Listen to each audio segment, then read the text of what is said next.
for Michael Olajide and Thomas Hearns. Final round. Nobody thought it would go this far. 12th and final round. Step back. So much for the people that thought Olajide was just a piece of silk that was going to come and get torn in half here. It's youth and strength and the intelligence of the corner of Angelo Dundee, willing to gamble, willing to make a game plan that would wear out Hearns. Hearns back on his bicycle, lunging with the jab. We've yet to see the right here in this round. Another good hook by the silk. Olajide certainly has to knock Hearns out for the fight.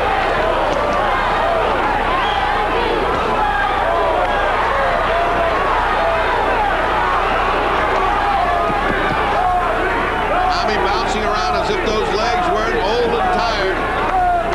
That happens to these guys. One round it looks like they're going to cave in. The next round they're bouncing like Muhammad Ali is. You cannot deny that he's been one of the great boxers of the 80s. He's certainly never given you a dull fight, has Tommy Hearns. He's made this one interesting because he couldn't put away the silk, and the silk got brave and came on.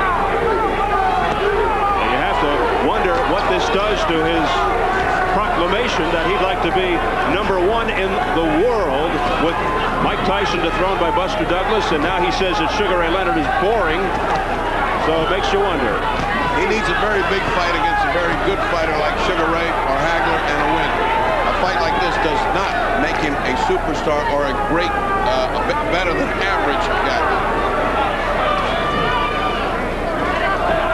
The silk has been a disappointment in this 10th round as Tommy bounces and shows his defense and boxing skills.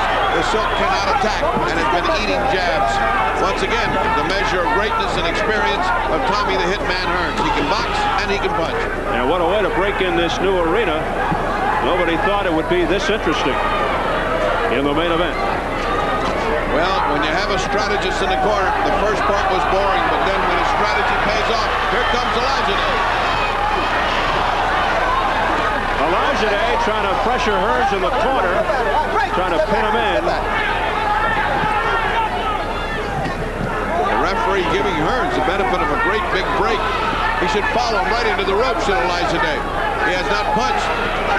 There's that left jab by Hearns again. While he's in there, he should punch. Now, should go at it. Try everything right there when he's not moving. Well, this is it. He's got to go for broke. Final 20 seconds of the fight. Well,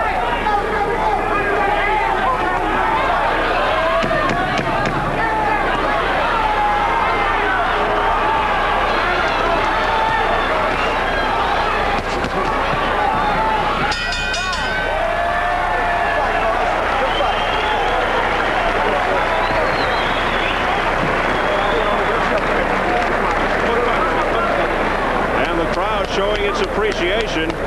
A lot of action. A lot of action for a fight that's basically 118 to 108. It was a fight in which one fighter dominated the other from the scorecard, but it didn't prove that way. The strategy was to blow those early rounds and come back strong at the end, which made for a very interesting final part of the fight.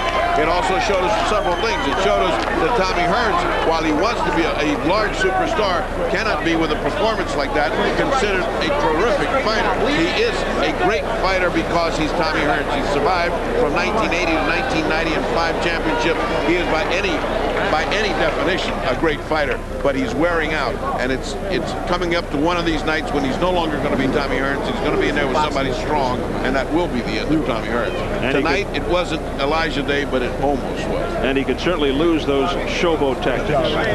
Well, I think that's part of his mistaken notion that in order to be like Sugar Ray Leonard, in order to be these guys, you've got to play and you got to get the people's attention. You don't need it when you're as great as he is. He's a great boxer. He's a great puncher. Let's take a look at the only knockdown again. That patented Tommy Hearns left, and then this lightning right hand. Wow, there it comes.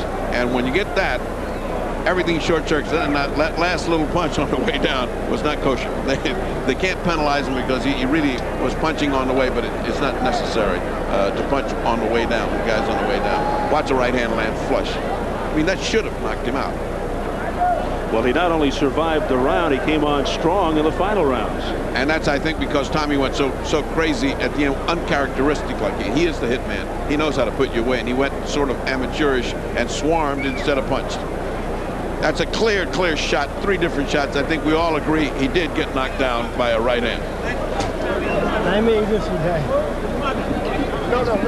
So we're awaiting the decision, which should almost certainly go in favor of veteran Tommy Hearns. Michael Buffer, the ring announcer, has the call. Ladies and gentlemen, here's the official scoring from the Trump Taj Mahal in Atlantic City. Samuel Conde scores the bout 120 to 107. Cesar Ramos scores at 119 to 110, and Vinny Ranoni has it 119 to 107 for the winner. And still, WBO Super Middleweight Champion of the World, the Hitman, Thomas Hearns. Tommy Hearns, 47-3-1, winner by unanimous decision, retaining his WBO Super Middleweight Championship. The Hitman, Thomas Hearns, but a game effort by Michael Olajide, who now slips to 27-3. So the big crowd here at the Mark G. Edis Arena, Taj Mahal Hotel, entertained by an action fight. Ferdy Pacheco up in the ring. Ferdy? After a track meet in the beginning, comes in exhausted. I think, Tommy Hearns, you really had to get on a bicycle to chase that guy the first 5 rounds. I'm glad I did my world work, because if I didn't, probably would be very difficult to catch up with him. But it was very hard. Tommy, have you met a defensive fighter that had that kind of skill? I mean, he seemed to just have radar for your punches. He was very defensive and very alert. It made it very difficult. At first, I found it a little difficult trying to locate it with the left hand. And the left hand is my key work. And I've been basically working on my left hand, trying to get it strong so I can jab all night and set the right hand off. But he made it quite difficult for me. But you did land the right hand, and when you did and he went down, you did something uncharacteristic of the hitman. You swarmed. You usually take your time. You're a hitman. You're ice cold. You go in there and do your work. All of a sudden... That was a bad mistake. And I will never make that mistake again. Even my training manual told me, he said, you lost your pause. I mean, you just lost all sight of control. If there's one thing everybody will carry away from Tommy Hearns' fights from 1980 to 1990 is your ability to finish in a cold hitman way, and that we didn't see. And I was more surprised than Emmanuel Stewart. If we can see the monitor, here's the knockdown. You can see what a perfect right hand you hit him with. Tell us about that. I was just setting up shooting with the light left jab, so making to watch the left jab, and made it easy for me to sneak the right hand through. But after that first right hand, it was kind of difficult to hit him flush again. Now here's the swarming we talk about. Yeah. Watch as most of those are bouncing off of his gloves. Yeah, I wasn't taking my time. I wasn't setting my punches or placing my punches like I usually do.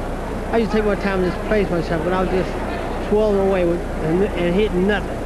Let me ask you another thing. One of the things that upset me, because I consider you such a great boxer and such a great puncher, is that you began to showboat in an unnecessary fashion. That's not you. No, that wasn't me neither. I guess I just wasn't tuned for this fight. I trained very hard, but I can't say I was definitely focused on what I was doing. I was just doing something probably mostly in just reaction. All right, Emmanuel Stewart, in a couple, the longtime trainer, teacher, professor, good friend. All right, you get Ray Leonard to come back over here. I saw his legs go twice. I saw his legs just do a number. He didn't get hit. His legs just went wobbly on him. I mean, what's next for this guy? I mean, are we seeing the beginning of the end of Tommy? Well, the legs really bothered me because I saw the same thing.